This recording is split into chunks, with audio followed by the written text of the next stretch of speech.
Баршаңызға қайырлы күн достар. Бүгінгі видеода мен сіздерге балабақшадағы ашық сабақтарға арналған басқа тағатын атрибуттарды фетрден жасап үйрететін боламын. Ол үшін ең алдымен менің каналыма тіркеліп, лайк басып қойыңыздар. Ең алдымен өзімізге керек атрибуттың суретін салып, немесе принтерден дайын суретін шығарып алатын боламыз. Міне, мен асқабақтың атрибутын жасап жатырмын. Асқабақ түстес оранжевый түске осы салып қиып алған суретімізді жақсылап бастырып алатын боламыз. Міне, бастырып алдым. Енді соны қайшымен жақсылап қиып алатын боламыз. Міне, қиып алдым. Енді асқабақтың сызықтарын карандашпен осылай сызып шығатын боламыз.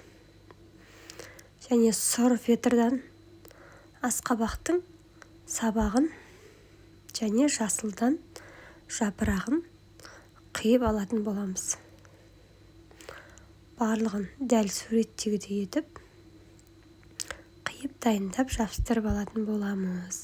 Міне, жабыстырып алдым. Енді қара фломастер болмаса қара маркердің көмегімен бағанағы сызған сызықтарымызды бастырып, көрінетіндей етіп бастырып шығатын боламыз. Сол кезде біздің асқабағымыз шынайы асқабаққа ұқсайтын болады. Міне, осылайша барлығын жиектеп айқындап сызып шығатын боладымыз.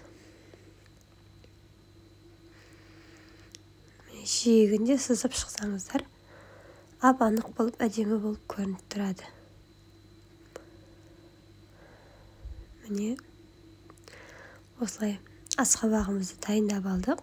Енді басқа тағатын жерін ақ фетрдан осындай бастың өлшемін алып қиып аламыз, және липучканы алып бір жағына жұмсақ жерін, екінші жағына қатты жерін ыстық клей арқылы жабыстырып алатын боламыз. Липучканы ұзын қылған себебім, бір баланың басы кішкене болады, бір баланың басы үлкендеу болады. Сол үшін размері келу үшін ұзындау қылып алсаңыздар болады.